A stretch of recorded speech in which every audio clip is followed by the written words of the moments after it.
we've snuck away 4 of the new twin tips from the 2011 F1 range to give you a quick oversight of what they've done.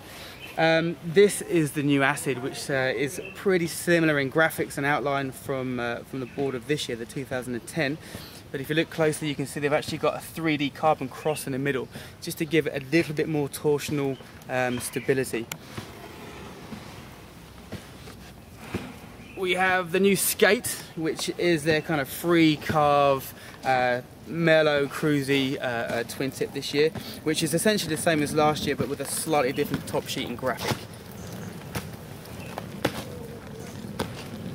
Here we have the new and very popular TX4, which replaces the TX3 from last year. The internals of this board are pretty much the same as last year.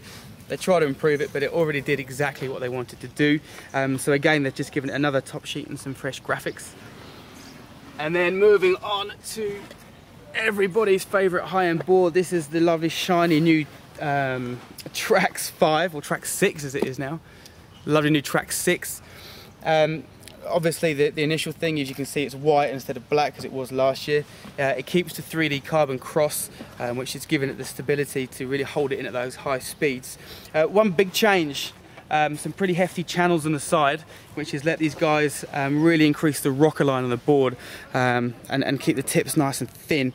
So you're going to have a lot more kind of manoeuvrability from the board. This is again a lovely bit of kit.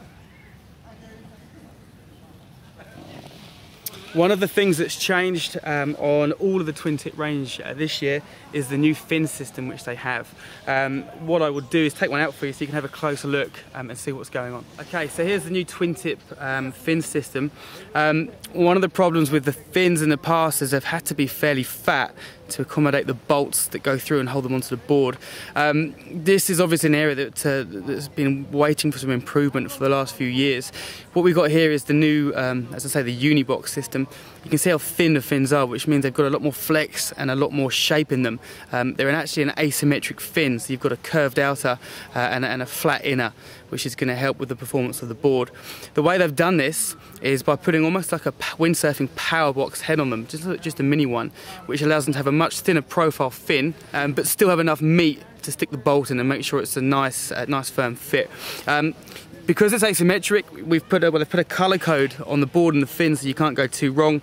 It's a simple case of inserting it into the board, and then you can lock it in place with this washer system on the other side.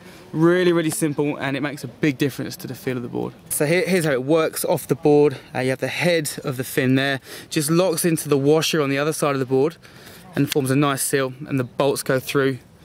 You're done.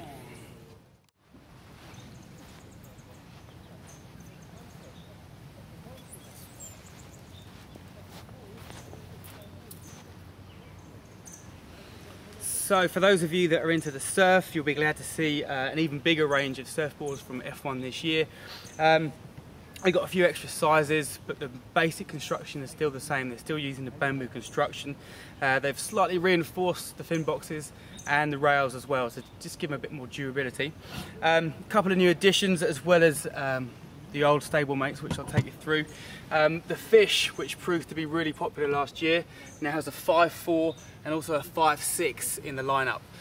So these are super good for the UK conditions. I use mine all the time.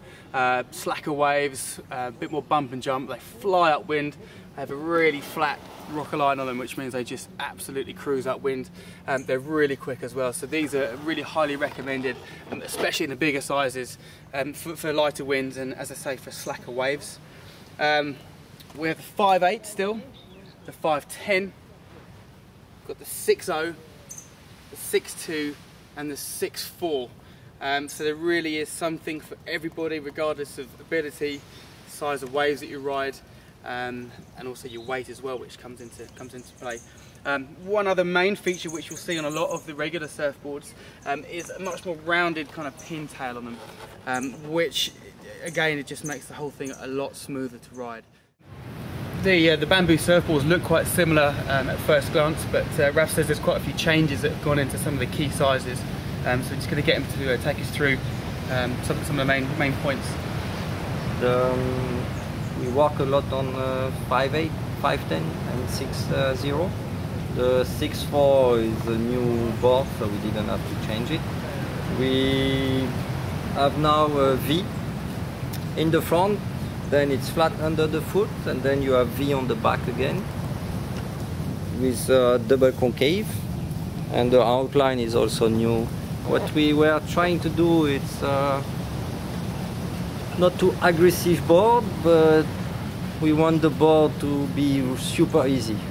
In the curves, everywhere, in the wave, you should not think about how to drive your board. You should only think about what you're gonna do on the waves. So the new boards, they get really, you can really lay down in the curve and they will really hold the power.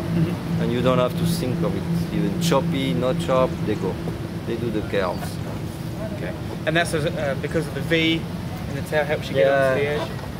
With the V, you go really easily on the rail, and then you get a lot of stability during the turns. So it's a double advantage. Okay. Better entry in the curve, and then you're really stable. But the construction's pretty much the same as last year? Yeah, we run for some little points, but the boards bamboo were good last year, was, we spent 2 years on the bamboo, so everything was okay. We never had a board broken in two. No delamination under feet, no problem. Yeah, we know, we had the same thing. And there's a new foot strap as well, is that right? You have a new, for people that are riding strapped in? We have a new foot strap because the one we had was not adjustable. Yep. And now we use the same strap lock system as the twin tip foot straps, but a lot smaller. And the front part is holding the strap. Yep. And the back part is super small, just to adjust. So you still have a lot of softness. So you can, you twist your feet. Twist the foot strap, depends on one side you are. Perfect. Well, we're looking forward to giving them a good test. So we'll call it a day and get back on the water.